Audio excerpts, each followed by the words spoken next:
Blog Talk Radio.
Ladies and gentlemen, it is Monday night. Yes, I know we don't normally do shows on Monday nights, but this is a special show, and I will tell you all about it shortly.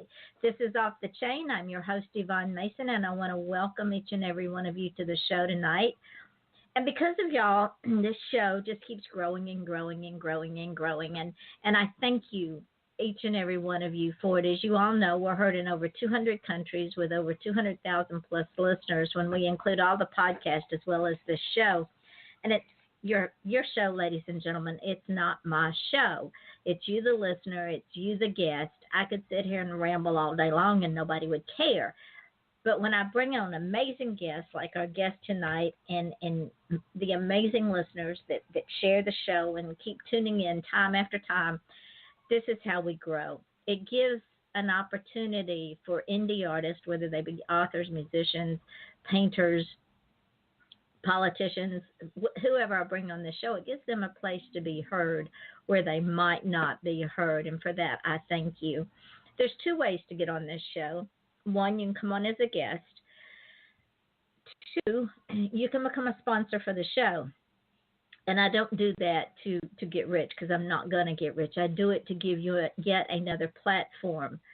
And if you want to find out how to be a sponsor on the show, you can either contact me on Facebook or you can contact me at offthechainradio@yahoo.com, and I will tell you exactly how to do it. And with that, I want to open the show up with a few ads.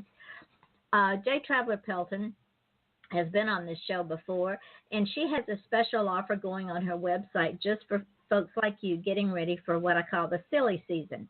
She is offering postpaid sets of her trilogies for $25 a set, and she will autograph it any way you like. She takes PayPal, and she'll ship the sets out the next working day. So go to her website, travelerpelton.com, for all the details. Terrorist, Traitors, and Spies is her latest book in the Oberlin series. The middle generations of the Oberlins carry on the legacy of their father, Noah, by setting up a network of scientist spies and informants all over the globe. This book spans the generations from 1910 to 1975, a time of change and growth.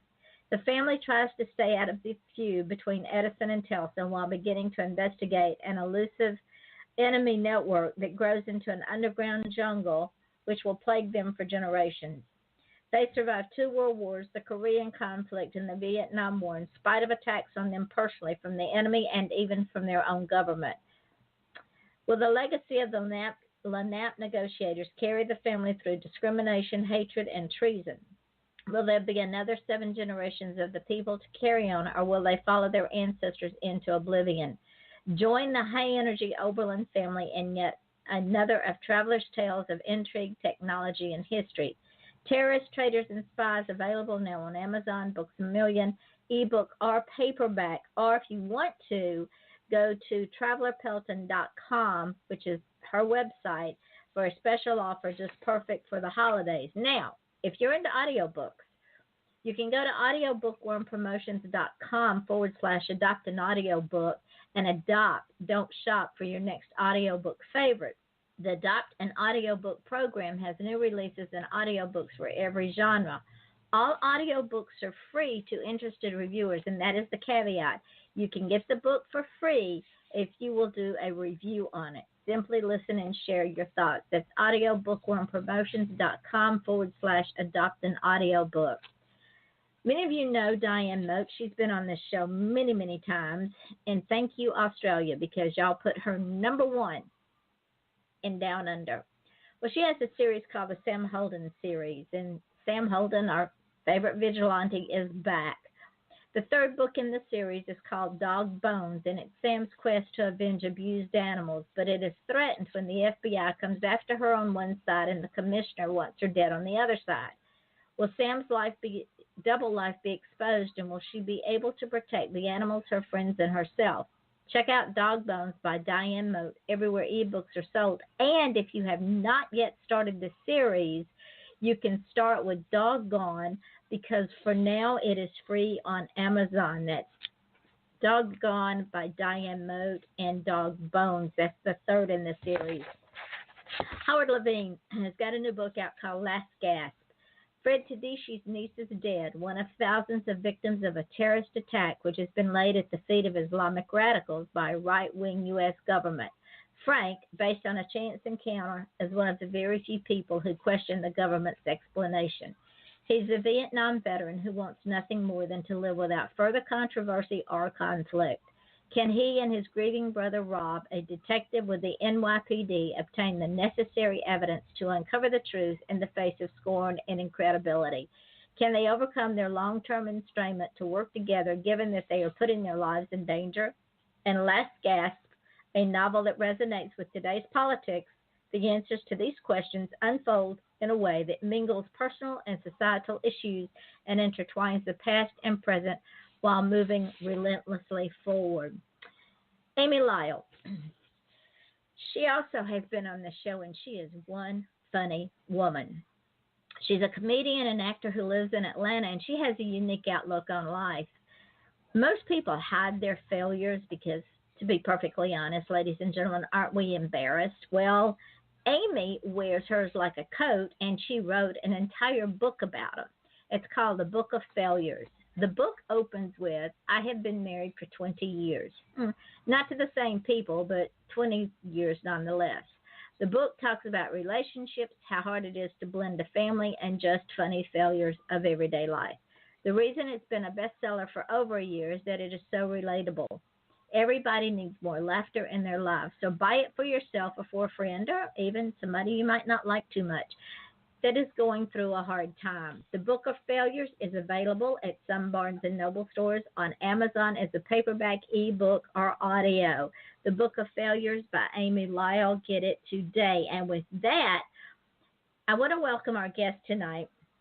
Is one half of a duo, and the song that you heard, The Girl in the Gilded Cage, just sent me back into time travel, because it's the same tone, the same pop music that reminded me of the late 60s, early 70s, when music was changing. And I'm seeing this movie wandering around in my head. The amazing duo of Fitzsimon and Brogan is the author of that beautiful song called Girl in a Gilded Cage. They are based in London. Neil Fitzsimon and B. Brogan aim to produce, quote, pure pop for now people, end quote. Neil and B were both members of the band Pretty Blue Gun, who were signed to an indie label licensed to Sony. They released 2 albums, which were critically acclaimed, and then some of the guest musicians included members of the Art of Noise, Dave Bronze, Eric Clapton's bass player, and Eric Clapton is I have a girl crush on him, Tobias Boshell, Moody Blues, and Pip Williams, who played guitar on the Walker Brothers track No Regret. The albums were produced by Pat Collier, who produced Katrina and the Waves' international hit, Walking on Sunshine, another one of my favorites. The band went on to national tours across the UK until disbanding. Neil Fitzsimon, the songwriter, and B. Brogan, the vocalist, then went on to form a songwriting/production partnership that led to the placement of their songs in film and TV. The new album, Big Blue World, was released June 22nd with another schedule for the fall of this year. And Neil is with us tonight. Neil, welcome to the show. Thank you for staying up till, 4 o'clock in the morning your time for this show? No, it's about 1:10, and that's fine.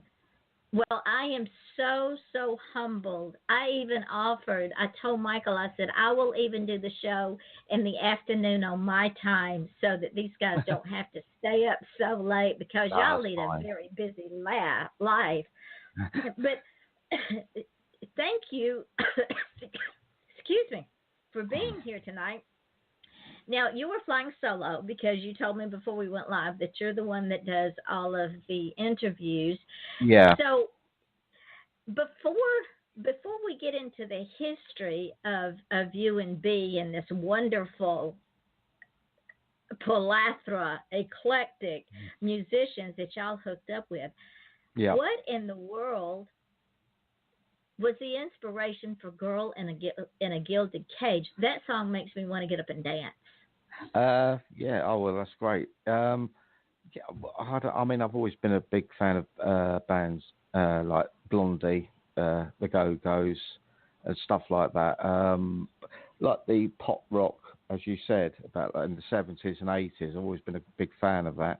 And I decided to write something like that, and it just came really quickly, that song, and the band loved it and everything. And me and B got together as a duo, we decided to record that, and as you said, with Pat Collier, who produced it. Yeah. Well, the movie that was dancing around in my head was girls with hair down their backs and mini skirts and go-go boots dancing to this song. Yeah, that would be great. Yeah, like in the cages that they used to have up in the in the clubs. Yeah, I love that era of stuff. I'm really fascinated by that. So that's been a big influence on us. We're both of us obsessed with the 60s music, especially the Beatles, who are like my absolute number one favourite group. And that's where we draw inspiration from that era, really. Well, I read that the Beatles was top on your list of favorite bands, and I went back and reread it, and I went, "Are you kidding me?" Because I grew up on the Beatles. The Beatles were popular when in the mid to late '60s, and the first time I heard them, I'm going, I kind of like this sound, and they were a pop band. Yeah, they're fantastic. Brilliant, everything. I don't think there'll ever be another group like them, to be quite honest. I think everything we do, we always judge it by what the Beatles would have done on something. We're obsessed, especially like with John Lennon as well. I mean, he's like my hero, and Bees as well. And everything we do. I mean, we've got everything. I read books, countless books on them. We've got all their stuff, every album and everything like that. Yeah, and we've got a poster of them in our front room as well. So, what I find interesting is, if ladies and gentlemen, if you're too young to know who the Beatles were, go back and listen to some of their songs, their early songs when they first came out, because what Neil and B do is they put together beautiful music in that same vein. It's almost like retro. Yeah. Yeah, that's right. Yeah, that's what we're trying to do, really, because we think a lot of pop music now has lost its way, to be quite honest, and we're trying to bring that back. And the reaction to the album has been unbelievable. The reviews we've been getting. We got another great one today as well. So, yeah, it's been really good. I think there's a lot of people out there who are just waiting for that type of stuff. Hopefully. Well, it has an upbeat. It has an upbeat sound. You can understand the words, Yeah. and it makes one feel good. The music's not so loud that it fries your brain and it goes on short circuit because you can't hear anymore, and you don't have to try to figure out what the words are because they're very plainly articulated, and it's just feel good music, Neil. Oh, that's great. Yeah, that's why we work with Pat Collier, because I was a big fan of his, like you were saying, like the Katrina and the Waves. I love Walking on Sunshine, and actually, before we ever got signed to a deal, one of my friends, a drummer, said we were listening to Katrina and the Waves. I had an album, and he said, "Oh, this bloke would be really great on your stuff." So when we got signed, that's who we asked for, and after some toing and froing with the record company, we were put with him, and we have been working with him ever since, because he knows how to get that energy into music. And it's real. It's not a forced sound. It sounds like that, like you and B are just having a blast in the studio. You're not recording. You're just jamming, having a gay old time. Yeah. Well, I think that's what you've got to try and get over. Because as I was saying, I think a lot of some of the stuff, guitar music that comes out now, is just like it's all on one level and it's a drone. But the basic thing we always go for above everything else is the melody, because without that, I don't think anything really else works in the song, and that's why we try to do that. Put like a very consistent level of songs on an album. We don't want anyone to listen to an album and think, "Oh, I'll skip past that one because I really, I don't like that one." We want to go back to like when the Beatles, as you said, when the Beatles first came out, and people like David Bowie, that there was a great track all the way through the album. Yeah, you didn't want to miss one song, because if you missed one song, it just messed up the entire thing. It was like taking a journey, because the way the songs were put together, it had a middle, a beginning, and the end, all the way through the tracks. Yeah, that's right. Yeah, that's what we're trying to do. Because I think now, like with MP3 players and iPods and everything like that, listening to albums is not the thing it used to be, where you used to sit down and listen to the whole album with the lyric sheet and listen to the whole thing. Now people just skip from one song, pick their favourites out, and just put them all together in like a glorified mixtape. Which is a shame, because so much good music is lost when they don't listen to the whole thing. Case in point, Rod Stewart just put out a new album, and there is not a bad song on the album. Oh, right, yeah. Is that all original songs, is it, that he's written? Exactly.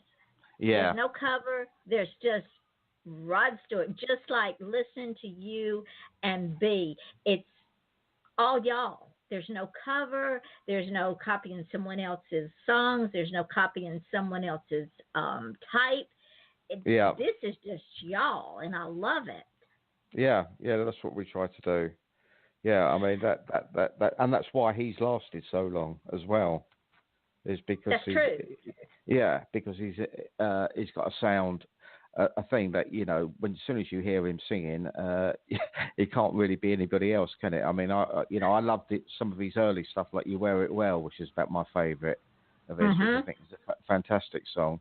And that I think is something that's sadly missing now. Like all the sampled rubbish you get now, where people just stealing bits of people's songs and putting it out as their own. I just, I'm just a bit lost with all that type of stuff. Well, what has happened is they've lost their creative edge, and I think have gotten slightly lazy in the industry, because people will buy anything now, and we have to. I look at it as a fine wine. We have to be very selective of the music that we listen to in order to make those artists who are being lazy rise like cream to the top of a pitcher. That's right. You and me have done. Oh, thanks. That's it's good of you to say that.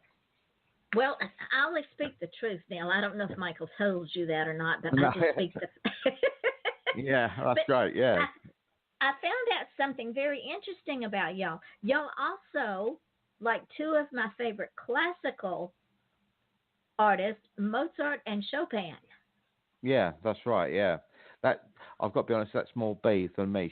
She's really into her classical stuff. Yeah, but I do. I mean, to be quite honest, everyone that works in music today is copying their chord progressions without realizing it. So, yeah, I definitely would. I would say that's an influence on us.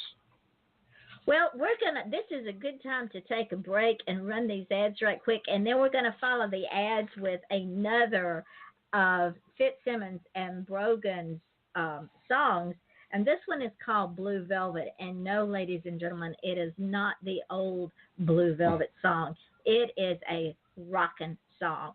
So this is Off the Chain. I'm your host, Yvonne Mason, with my guest, Neil Fitzsimons, one half of the Fitzsimons and Brogan duo, all the way across the big pond in England. We will return shortly. Best-selling and award-winning author of true crime and crime fiction, Yvonne Mason is back with a brand new book, The Pink Canary, a book that delves into the life of a drag queen and a marvelous whodunit. You can find this and all of Yvonne's other works on Amazon.com. Or find Yvonne Mason on Facebook and Twitter. It's gonna kill me. Buy your copy of Pink Canary now. Do you have cougars on your porch swing? Are horses your new best friend? Do your nicest shoes get buried knee-deep in snow as your toes turn blue? Are you bothered by wolves at your woodpile? No, not that kind of wolf. Join wildlife artist and author Nancy Quinn and her family as they discover an exciting new life in Go West, Young Woman, a true Montana adventure. Available online and in bookstores. Or visit QuinnWildlifeArt.com for a personalized signed copy. Critics agree, it's a hoot.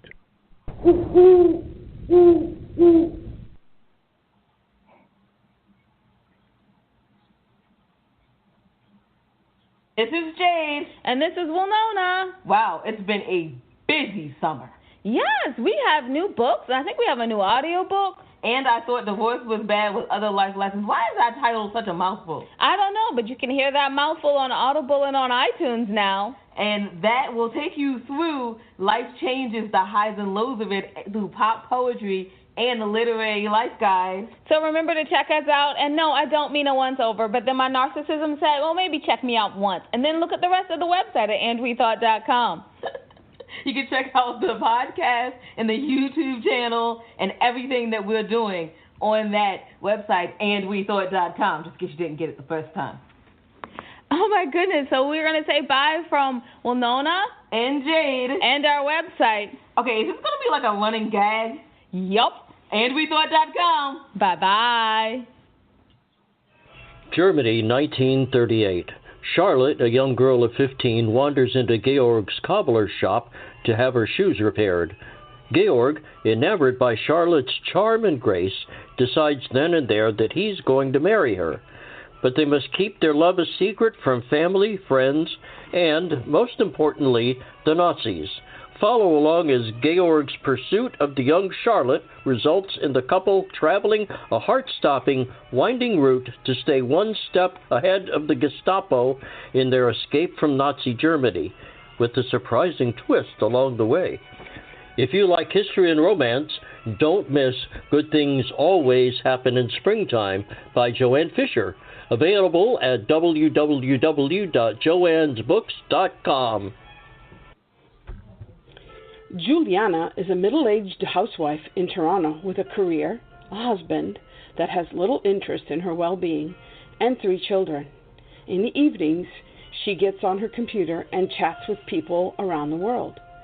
When she gets involved with Aaron and Bobby, her life becomes a pinball, bouncing around her husband, her job, her children, and her 2 online friends.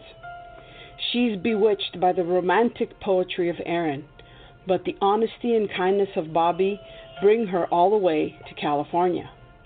Watch for the ironic twist of fate that takes her in a direction she never expected. If you like spicy romances, don't miss With All of Me by Joanne Fisher, available at www.joannesbooks.com. Fiore is a young Italian woman engaged to be married, but her plans are interrupted by a charismatic Sebastian, a handsome middle-aged Spanish businessman. Her beauty strikes him like a thunderbolt sent by the goddess Venus herself. When she's given a peculiar gift, a Spanish doll, she's thrown into a whirlwind of entangled passion, money, secrets, and love. Their romance sparks in a charming little Italian town located on the southern part of Lake Garda in northern Italy and takes them around the globe. What happens when her life is suddenly shattered by a lifelong secret? Her Spanish doll will bring you to a caliente Spain and a romantic Italy, adding some spice along the way. Available at www.joannesbooks.com.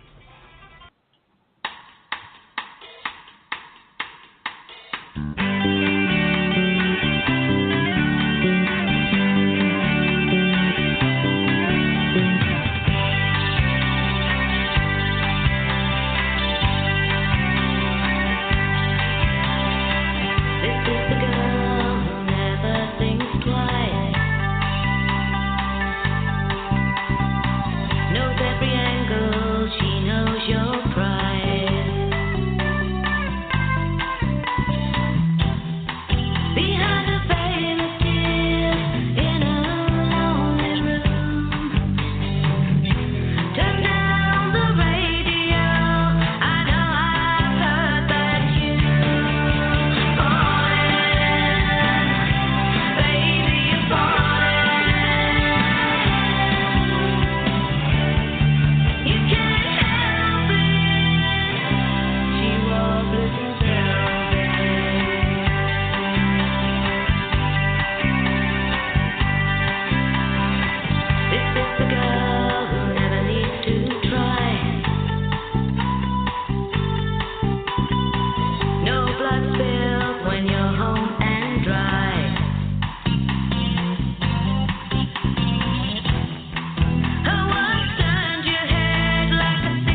are back. This is Off the Chain. I'm your host, Yvonne Mason, and that was Blue Velvet by the duo of Fitzsimon and Brogan.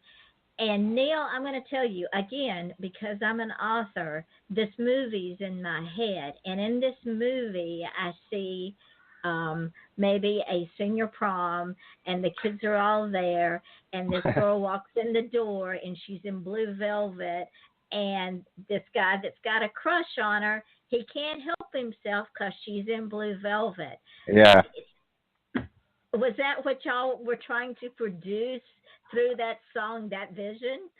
Yeah, I suppose, I mean, when I wrote that, it was like, like the unobtainable girl type thing that I was going for. And then there was actually a track around at the time by a little known group called The Bible, who did a song called Honey Be Good, which I was a big fan of that song. And I based it on that, really. And also because I loved the David Lynch film, Blue Velvet, as well. So that was a bit of an inspiration. Yeah, I suppose it was that, really, that I went for. And it was actually after that track that me and B became an item, which she was in the band before that, but then after I'd written that one, we started going out with each other because she absolutely loved that song. And also, there's a writer in this country, sadly he's passed away now, Charlie Gillett, and he was a big name in radio over here. He broke people like Elvis Costello, Dire Straits. He championed their cause. And we sent the demo of that to him, and he actually phoned me one night and just said it was one of the best songs he'd heard in the last 25 years, and that he was going to start pushing it out and playing it to people. And eventually, that led to us getting signed. Well, that is an amazing song because not only is it retro, but in the vision in my head, and again, as a writer, I visualize things before I write them down. Yeah. It takes it costumes and all, the clothing and all goes back to the 70s and the 60s with the beehive hairdos and the big bows in the hair and the straight A-line gowns. Neil, you are a fantastic songwriter. Oh, right. Thanks a lot. Yeah. Oh, that's really, good. Yeah, I mean, I don't actually think, I think it's like with yourself, but like writing, you can't teach anybody to write, I don't think at all. It was just something that when I was a kid, I was always interested in who'd actually written the song. I thought, well, they must be the brains behind the whole thing. And that's why eventually, when I took up playing the guitar, I took up the guitar to become a songwriter, not a guitarist. But in the end, I picked stuff up, and obviously I can play now. But that was it. I've always been fascinated by songwriters, and that's more than anything. That's what I wanted to do. And your songs tell a story, and I've had other artists on before. One of the things that I say is the only difference between you as a songwriter and me as an author is your stories are put to music. Yeah, that's exactly it. Yeah, that's what I try to do, really. I mean, when it comes to the lyrics and everything, I'm a really big Elvis Costello fan. I loved his lyrics. I loved Lennon's lyrics and people like Bowie and to go a bit left field, I also love. I think you must have heard of him, Jimmy Webb, who wrote all the stuff for Glenn Campbell. Yeah. Who's written some of the most brilliantly miserable songs that I've ever heard. But it's absolutely fantastic, like by the time I get to Phoenix and Wichita Lineman and Galveston, I mean, I just love all stuff like that. So I've got quite a taste across the board, really. Go on. They have taught you well, my friend, because with the old school feel that you and me put to music, I read something that says y'all will not be pigeonholed, and no, I understand that, because once you're pigeonholed, then it's like clipping the wings of a bird. You can't fly anymore, and you can't show your full potential of what you're made of. Yeah, I believe. Yeah, because I think the thing that we never wanted to do, and I think a lot of other bands and artists do that, is they keep on writing the same song over and over again, which I don't really want. I don't really want to do that. I mean, we've got. I mean, on that album, on the Big Bluebird album, there's a ballad on that as well. The Wounds Are Healing Now, which is totally different to anything else on there. And there's like heavy rock stuff. Well, sort of like rocky stuff, like the God Given Right. So yeah. To be quite honest, when we first we had a few like close calls, like getting signed before we actually signed a deal. And one of the things which I thought was really ridiculous was that they couldn't pigeonhole us. They wanted to put us into a category, and we were determined not to have that because I don't want to keep on writing the same song going around in like ever decreasing circles, really. So I'm glad we stuck to our guns because we found a good label in the end. I'm glad you did too, because if they had made you become a machine, a music machine, you would have lost the eccentricity and the eclecticness and the freshness of the music that y'all produce, and you would have just been like the boy bands that are out there. And it's like some authors and the Big Six put out. They write the same plot, just different characters in different cities. But you can pick it up, read the synopsis, and say, "Oh, I've read this before," because it's the same thing. Yeah, it's like the work.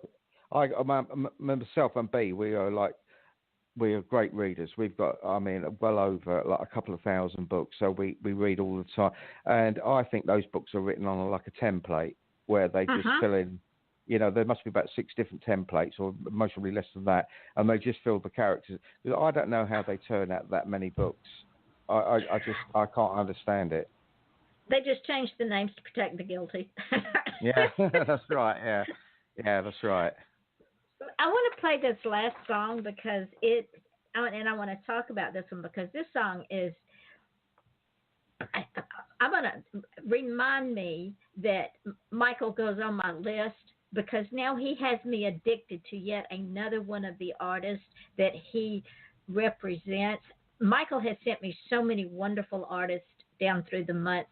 He'll get a new artist and say, "Vaughn, put this one on your show." And he picks the best. I'm going to tell you, Neil, he absolutely picks the best to manage. And I see you and B winning all kinds of awards next year. Oh, thanks.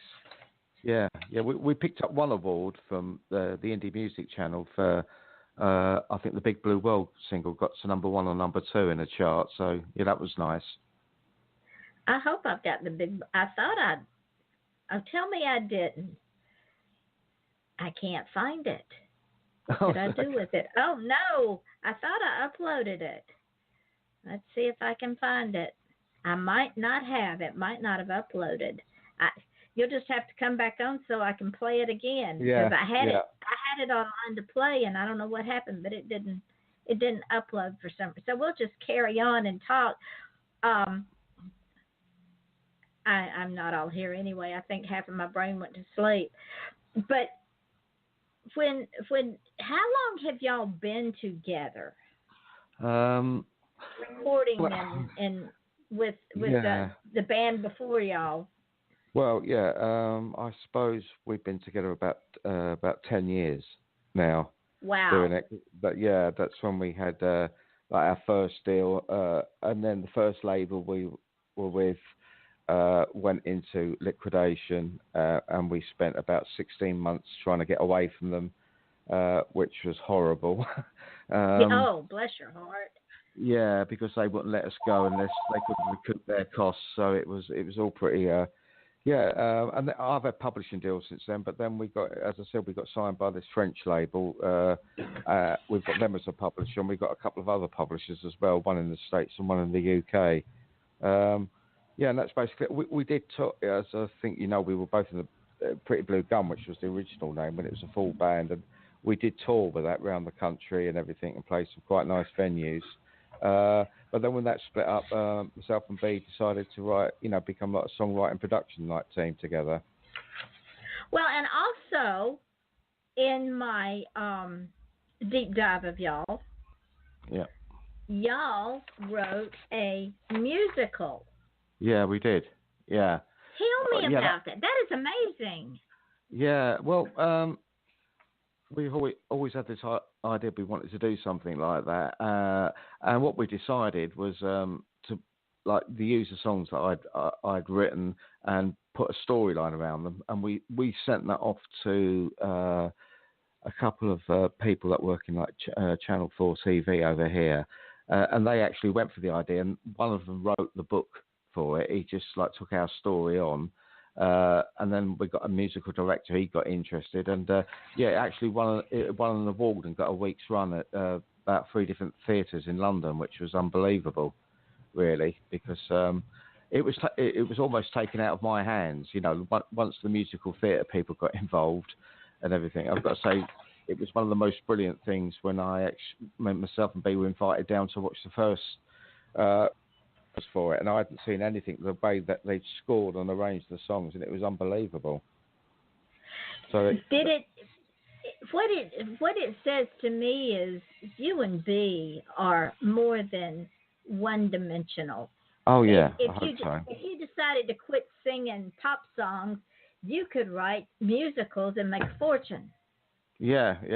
Well, I'd love to do that. I mean, I could, send you some tracks from the actual musical, which are so far removed from what we do that it's almost like they've been written by somebody else. But I think that all comes from our love of different artists like that going. I mean, this sounds really like left field, but I'm myself and Pete are really huge fans of Carousel, the film. Yes, I love that film. Yeah, with Shirley Jones and Gordon McRae. Yeah. Yeah, no, we're into, because I was brought up because my dad loved that film and everything, and so when I was a kid, that was constantly, he's always talking about it. He had the album and those songs, and that's why I think that it's what has led us down different paths in the writing and what we do, because we've got those type of influences. In writing the musicals, do you feel like that it made you more, for lack of a better word, cognizant of making your songs for the pop side more three-dimensional, more meaningful, more lyrical, more storytelling? Yeah, well, I think there's the things you said. When they took this stuff on, the musical director, he took the stuff on and he used the songs really well in it, because as you said, most of those songs have got a story going on in them, and the story, the songs just seem to fit. A few little changes had to be made to some of them, but when the opening night at the Greenwich Theatre in London, I just couldn't believe it when I saw the actors in all, in the full dress costume and everything.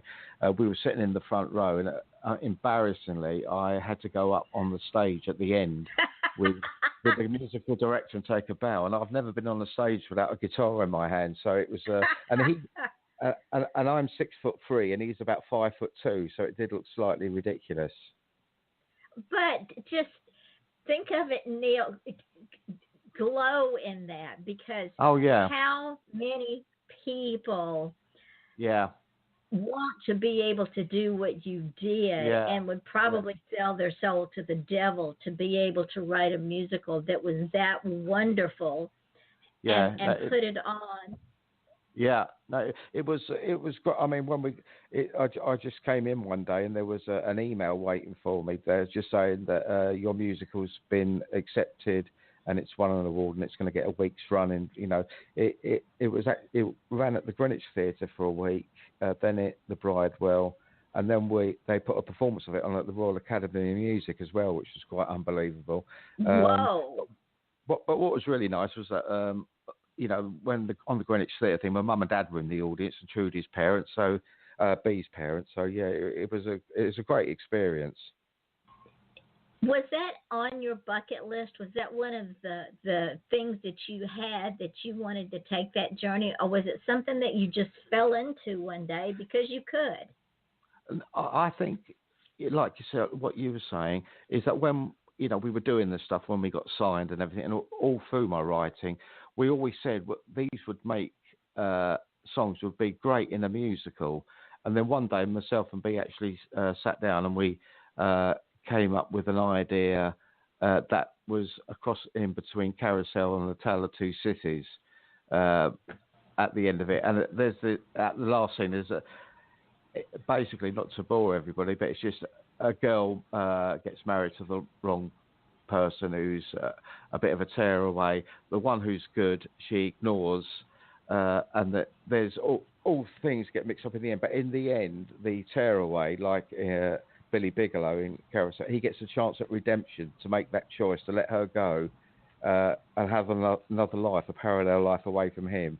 So it was all that type of stuff. Yeah. So we had that idea, but they took it on even further than that. What an amazing journey, Neil. Just you know what I would love to see, since I haven't been to London and love the theater, haven't been to a play in many years. I would like to see it come to television. Oh yeah. I've got somebody in the States now who's like hunting around for something, looking for that. He's pushing the stuff out. So yeah, he's from where is he from? Philadelphia. Billy Terrell. He's actually like putting feelers out because he's got the same opinion about the stuff as well. So. Ladies and gentlemen, you heard it first here. If you know anybody who knows anybody, and those in the industry know what I'm talking about, we know somebody who knows somebody, let's help Neil put it out there in the universe. Just throw it out there, all the energy out there, because I would love to see this come to television. I would watch it and just salivate because, number one, I love musicals, and number two, Neil Fitzsimon and the Brogan wrote the screenplay, wrote the music, and they've been interviewed on this show. How amazing would that be? Oh, yeah, it'd be great. Yeah, that would be fantastic. It would be epic. How exciting. Now, I want to ask you something, my friend. Yeah. You all have another album coming out in the fall. Yeah. Well, that's actually... we've actually got that's been put back to the beginning of next year because the record label are putting a new single out on Friday, which is Girl in the Gilded Cage. So we heard it first here. Yeah, that's coming out on Friday on the 19th. There's a lyric video for that. That's going to be on YouTube. Michael's getting right behind Michael Stover. And currently, we're working with drummer now, Woody Woodmansey from the Spiders from Mars. We've just done 2 tracks with him, and we're doing another couple of tracks. And that's going to be on another album, a third album that will come out towards the end of next year as well. So we've been quite busy. So with that being said, let me ask you this. Would you be willing to launch the new album on this show? Yeah, definitely, yeah. And that way it could get out. People could even pre-order it. Yeah, I think that's the new album, which I think is most probably going to. I reckon like either like March, most probably next year it'll come out. That's called The Girl Who Shouted Love at the Heart of the World, which is a bit of a mouthful, but yeah, that's going to be the next out. Again, produced by Pat Collier. And then hopefully, like later in the year, the tracks that we've done with Woody Woodmansey, as I said, who was Bowie's drummer, they will be coming out on the third album. Well, I will get with Michael and say, Michael, I want them again, because the artists that have been on this show, all of them wound up winning all kinds of indie awards, and I'm not going to say it was because of the show, but I'd like to think that this show had something to do with it because they got exposure. And this is brilliant. Amazing. This is amazing that you've taken me back 2 generations. All right. Okay. Yeah. Well, that's great. I mean, that's what it. That it's. I was asked that, was it? And it's the influence of my parents as well. That's all I ever heard. When I was growing up was like the Beatles stuff and everything that they kept on playing and everything, and that's what I've really been into. And I'm not just the Beatles. I've got to say all across the 60s, like the Kinks, the Who, people like that. I just love it, and right across the board, really. And I am a firm believer that everything comes back in vogue, whether it be clothing, whether it be music, whether it be furniture, whether it be houses. Everything makes a full circle, and I think that as a population, those of us that are music lovers, we are kind of tired of all the screaming and the guitars that sounds like cats being mauled to death. We want to get back to music, pure music. Yeah, I mean, as I was saying to you, we've been working with Bowie's drummer. You remember the Spiders from Mars, which was like the Ziggy Stardust type era. We've been working with Woody Woodmansey, and I've got to say, I'm a huge David Bowie and of Woody as well, and to be working with him is unbelievable. He actually sent us an email today when he saw a review that was online of us and said, keep going. The music world needs people like you, which I thought was a lovely thing for him to do. And I agree with him.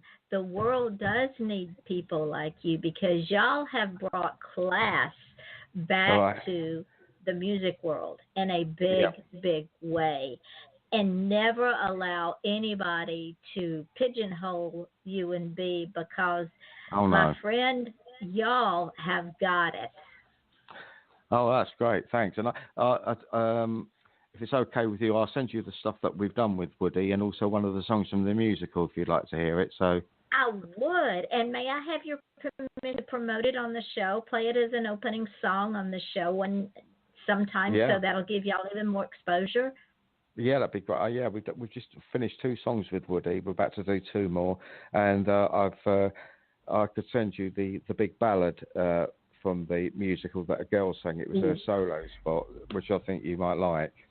Oh, absolutely, ladies and gentlemen. Yes, I know people. See, I can get things here because I know people. Oh, that's great. And y'all be able to hear this too. Now, what I would also like to do is put you in touch with a friend of mine who has his own radio show, and it's online, but it's run out of London. Okay, yeah, that'd be great. His name is Christopher Plain, and he has several. He's a music aficionado. He puts me to shame, but I would like to connect you two so that he can also interview you and B and play y'all's music and get you even more exposure. Yeah, no, that would be absolutely fantastic, Yvonne. That was really kind of you to do that.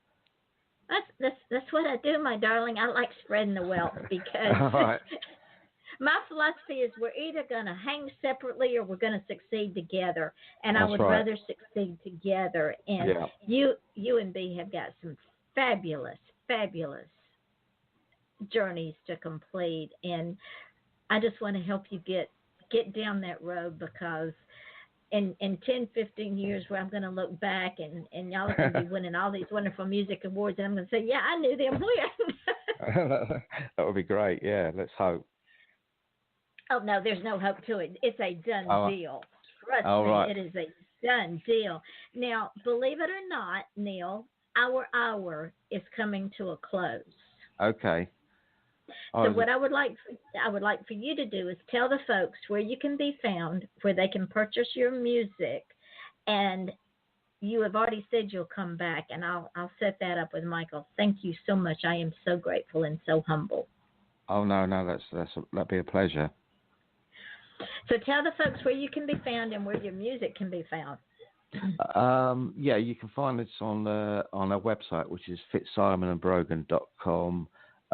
We're all across YouTube. There's a video there with a storyline with actors of one of our singles that we did for the French label, and we're on all the download portals that you can absolutely think of. The record company have made sure of that. We're on Twitter as well, and we're on Facebook, Fitzsimon and Brogan. If you just type that in, you'll find us. And our music, the Big Blue World album is available, and also an album that we did before that called His Latest Squeeze. That's available as well. That was actually the album that got us noticed by the French label.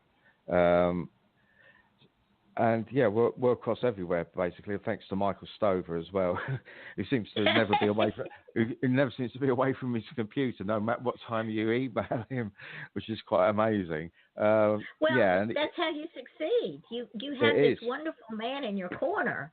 Yeah, that's what we we decided that this time. In the past, we've left it to a publisher or the record company, and sometimes they don't get it. And I was determined. Well, we were both determined that this time we would find somebody to fight our corner.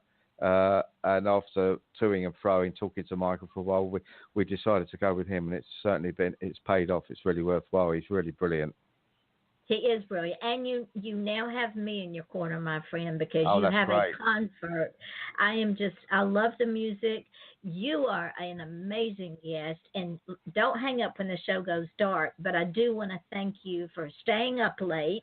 Ladies and gentlemen, this young man is in England, London, and it's almost 2 o'clock in the morning there. And he would not let me change the hour to be convenient for him. He's just so kind, and thank you for sharing an hour of your life with me. I really, really appreciate it. Okay, yeah, that's great, and I'll send you those new songs. I'll take it. I've got your email address, I think, so yeah. I'll send you those songs. Yeah. All right. Well, don't hang up when the show goes dark, because I got some things I want to tell you. Okay. So just hang on there once the show goes dark. Ladies and gentlemen, this is Off the Chain. I'm your host, Yvonne Mason, with my guest, one half of Fitzsimon and Brogan, Neil Fitzsimon. And go and check their music out. I mean, these guys are phenomenal. They are bringing back wonderful pop music that I grew up on, and I am so grateful to them. Things that I tell you at the end of every show. One is people will forget your name. They will forget what you're wearing. They'll even forget what you look like, but they will never, ever, ever forget how you've made them feel. We're all on a journey, ladies and gentlemen, and sometimes that journey is not a very pleasant one. So when you're out and about and you see someone that could use a smile, it doesn't cost you anything, but it may save a life. So smile. Just smile and ask someone how they're doing and tell them they have a beautiful smile. Also, do not ask permission to achieve greatness. Nobody's going to give it to you.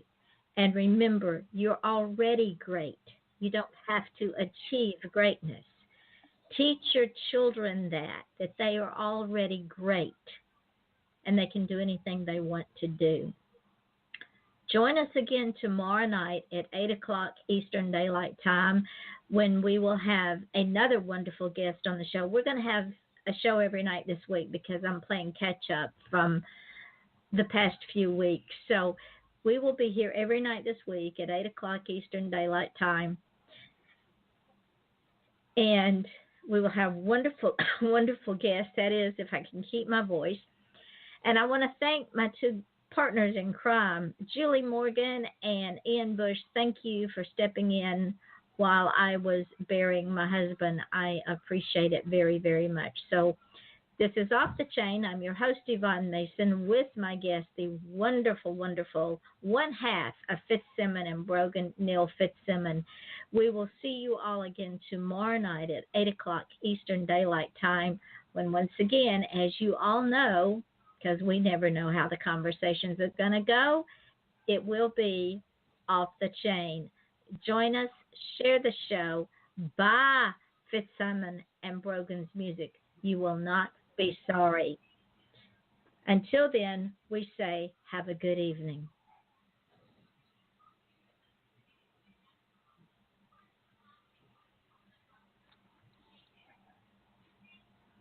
Okay, the show's off the air, but everything I tell you is going to show up in the archive part of the show. But I wanted to tell you that once the show goes into archives, I'm going to post the link on my page, and I'm going to tag you and Michael in it. And you can take this and put it on your website, share it with all your social media. And then tomorrow it will go up on Spreaker, on Stitcher, on SoundCloud, on Reverb Nation, on FM.com, TuneIn Radio, iTunes, YouTube, iHeartRadio on 2 stations on iHeartRadio, Southern Chats with Yvonne Mason and Off the Chain, and Podcast.com and Podcast Garden. And what I will do is I will tag you in the links for SoundCloud and Spreaker, Podcast.com and Podcast Garden. And you can take those links and share them with everybody. And what I also wanted to ask you is when I put the show up on Reverb Nation, there's a place that I can put a song for streaming only and then put an external link that it would take the buyer to your wherever they can buy the songs where you will get paid for them. They won't be able to download it. All they'll be able to do is stream it. And if they want more, then they have to go to that link. Would it be all right to put that up there for you? Yeah, that'd be brilliant. Okay. Absolutely, yeah. Because I am going to promote the daylights out of you, my friend. Oh, thanks. That's brilliant. You are quite welcome. And again, thank you so much for spending an hour with me. And as soon as this thing archives, I'll put the link up. I'll tag you. And then tomorrow I'll put up the links on the podcast and send them to you as well. Okay. What email address should I send these songs to? Is it, if you could send me your email address, that'd be good. And I can send you some of the newer tracks that we'll be doing. So, get a bit of an exclusive on them if you want. I will do that as soon as we get off from here. I'll send you my email address. And Neil, thank you for bringing pop back. All right, yeah, thanks a lot. Yeah, that's what we're trying to do. That's brilliant. Thanks for everything tonight. Thank you, my dear. And I will get with Michael to get you on the show so we can launch the album next March. Yeah, that'd be brilliant. All right, my darling. Thank you again. Okay, then. All right, thank you. Talk to you later. All right, bye. Bye-bye.